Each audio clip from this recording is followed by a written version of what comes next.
नमस्कार, आदाब, सत श्री अकाल। दोस्तों, स्वागत है आप सबका मेरे YouTube चैनल स्वप्न जंक्शन पर और मैं आशा करता हूं कि आप सभी स्वस्थ और सुरक्षित होंगे। दोस्तों, पिछले कुछ दिनों में आप सबने देखा होगा कि देश में लगातार कोरोना से संक्रमित मरीजों की संख्या बढ़ती जा रही है। आप सबने ये भी नोटिस किया होगा कि रोजाना नियमित रूप से 10,000 से ज्यादा नए संक्रमितों के मामले आ रहे हैं। लेकिन आपने ये भी नोटिस किया होगा इसी के साथ साथ कि क्यों नहीं हमारे देश में इस खबर को प्रमुखता के साथ दिखाया जा रहा है। इस देश में अब चर्चाएं भी नहीं ऑर्गेनाइज की जा रही हैं, डिस्कशंस भी नहीं हो रहे हैं। देखिए, निश्चित तौर पर स्वप्न जंक्शन के माध्यम से मैं अपने विचार यहां पर रखता हूं इस प्लेटफॉर्म से, और मेरा मानना है कि देश की सुरक्षा, राष्ट्र की सुरक्षा सर्वोपरि है।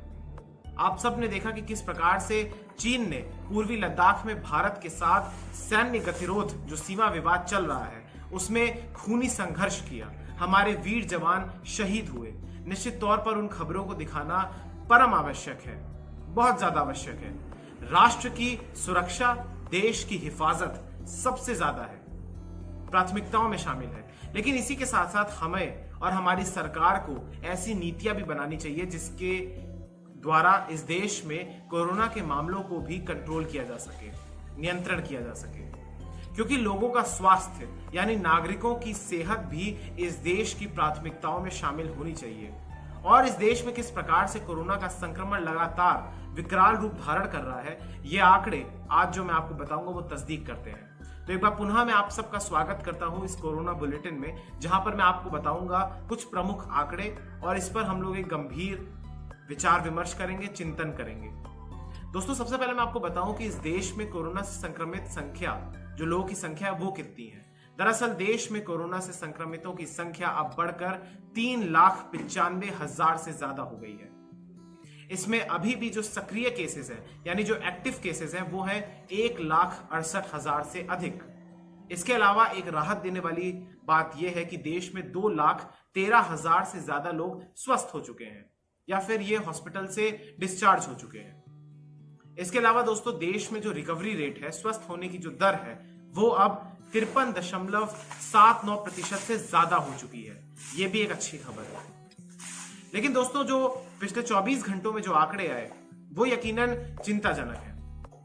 हम सबको यकीनन बहुत ज्यादा चिंता में वो डाल सकते हैं। सबसे पहले मैं आपको दोस्तों बताऊंगा कि पिछले 24 घंटों में कौन कौन से और क्या नए नए आंकड़े आए हैं। दरअसल पिछले 24 घंटों में देश में 14,516 से अधिक मामले सामने आए हैं। ये अभी तक एक दिन में सर्वाधिक मामले दर्ज किए गए हैं। इसके अलावा 375 लोगों की मृत्यु हुई है। 9,120 लोग स्वस्थ हो चुके हैं। इसके अलावा दोस्तों, देश में जो टोटल टेस्ट हुए हैं, यानी जो सैंपल्स जो टेस्ट हुए हैं कल तक, वो है 66 लाख से ज्यादा, यानी 66 लाख से ज्यादा टेस्ट कंडक्ट किए जा चुके हैं भारत में, पूरे देशव्यापी स्तर पर। इसके अलावा केवल पिछले 24 घंटों में 1,79,869 टेस्ट कंडक्ट किए जा चुके हैं देश भर में। इसके अलावा दोस्तों, जो देश के सर्वाधिक तौर पर प्रभावित राज्य हैं, उनके जरा मैं आंकड़े आपको बताना चाहूंगा। सबसे पहले महाराष्ट्र की बात करते हैं। महाराष्ट्र में पिछले 24 घंटों में 3,827 लोग पॉजिटिव पाए गए नए, जिनमें कुल संख्या जो हो चुकी है दोस्तों, वो है 1,24,331। इसके बाद महाराष्ट्र में कुल 5,893 लोग अपने प्राण गंवा चुके हैं।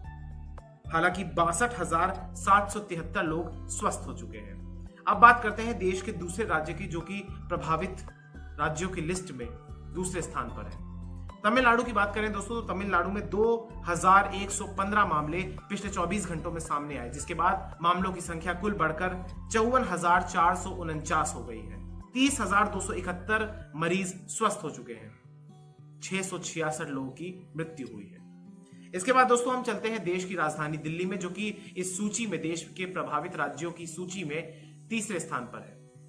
दिल्ली की बात करें तो 53,116 मरीज हो चुके हैं संक्रमित टोटल कुल मिलाकर।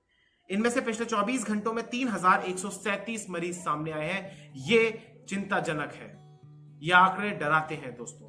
देश की राजधानी में यकीनन स्थिति भयावह है।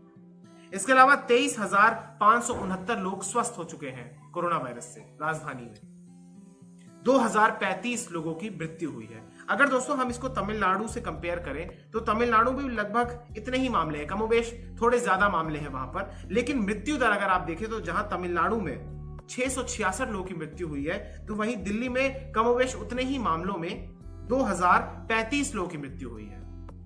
इसके अलावा दोस्तों मैं आपको गुजरात लेके चलूंगा। गुजरात चौथा है इस सूची में, जहां पर 26,141 मामले सामने आए हैं। पिछले 24 घंटों में 540 नए मरीज ऐड हुए हैं। इसके अलावा 18,160 लोग ठीक हो चुके हैं, स्वस्थ हो चुके हैं। इसके अलावा 1,618 लोगों की मृत्यु हुई है पूरे राज्य में कोरोना के कारण। उत्तर प्रदेश चलते हैं, जो कि इस सूची में 5वें स्थान पर है, जहां पर 15,785 मामले सामने आए हैं। 604 मामले पिछले 24 घंटों में ऐड हुए हैं। 9,638 मरीज स्वस्थ हो चुके हैं दोस्तों। इसके अलावा 488 लोगों की मृत्यु हुई है। इसके अलावा राजस्थान में 14,156, पश्चिम बंगाल में 13,090, मध्य प्रदेश में 11,582, हरियाणा में 9,743, कर्नाटक में 8,281 मरीज सामने आए हैं। दोस्तों ये तो वो आंकड़े हैं जो कि देश में कोरोना वायरस के कारण देशव्यापी स्तर पर लगातार बढ़ते जा रहे हैं, और यकीनन स्पष्ट नीति और रोकथाम के जो कड़े नियम हैं उनके द्वारा ही हम इनको नियमित तौर पर कंट्रोल कर सकते हैं, नियंत्रित कर सकते हैं। लेकिन ना तो हमारी सरकार इसके प्रति लगता है संजीदा है, ना ही हमारे लोग इसके प्रति गंभीर हैं। देश में लगातार जो कोरोना के मामले हैं वो बढ़ते जा रहे हैं। इस दौरान आपने देखा होगा दोस्तों कि दिवंगत अभिनेता सुशांत सिंह राजपूत की खबरें प्रमुखता के साथ चली। इसके अलावा राज्यसभा के चुनाव के नतीजे की भी खबरें चली, उन पर डिबेट्स हुए, लेकिन किसी ने या फिर बहुत ही कम दिया या फिर बहुत बिल्कुल छोड़ ही दिया, किसी ने भी ध्यान नहीं दिया इन बढ़ते हुए मामलों के ऊपर। निश्चित तौर पर दोस्तों अब हम लोग जुलाई के महीने में प्रवेश करने वाले हैं। भारत की लड़ाई अब 150 दिनों से ज्यादा की हो चुकी है। इस दौरान केसेस लगातार 4 लाख के करीब होने वाले हैं, और आज जब ये हो सकता है आप ये वीडियो देख रहे हो तब तक 4 लाख केसेस हो भी जाए। यकीनन हम विश्व की सूची में अभी 4थे स्थान पर हैं, और आने वाले भविष्य में हो सकता है कि हम लोग धीरे धीरे पहले स्थान की ओर अग्रसर हो जाएं। दोस्तों ये बहुत ही कठिन समय है, हम सबको सचेत रहने की आवश्यकता है, सावधानियों को बरतने की आवश्यकता है, एहतियातों को बरतने की आवश्यकता है, अपने हाथों को नियमित रूप से धोएं, मास्क का उपयोग कहीं भी आप अगर सार्वजनिक स्थान पर जाते हैं वहां पर अवश्य लगाएं। अगर आपको छींक आती है या खांसी आती है तो आप अपनी कोहनी को, या अव्वल तो आपने अपने चेहरे पर मास्क लगा रखा होगा, लेकिन अगर आपने नहीं लगा रखा है, पहली बात तो नहीं लगा रखा है ऐसा क्यों हुआ, लेकिन अगर नहीं लगा रखा है तो आपको अपनी बाजुओं में रखकर छींकना है, क्योंकि उसके ड्रॉपलेट्स भी कोरोना का संक्रमण सबसे ज्यादा तौर पर फैलाते हैं। इसके अलावा दोस्तों आपको फिजिकल डिस्टेंसिंग का पालन करना है, भीड़ भाड़ वाले स्थानों पर अभी नहीं जाना है। अपने आप को कंट्रोल रखें, तभी देश में कोरोना कंट्रोल हो सकता है। बहुत बहुत धन्यवाद दोस्तों। आपको ये वीडियो कैसी लगी मुझे कमेंट सेक्शन में बताइए। इस वीडियो को लाइक कीजिए, चैनल को सब्सक्राइब कीजिए, बहुत अधिक मात्रा में शेयर कीजिए। आपका बहुत बहुत धन्यवाद इस वीडियो को देखने के लिए। जय हिंद, नमस्कार दोस्तों।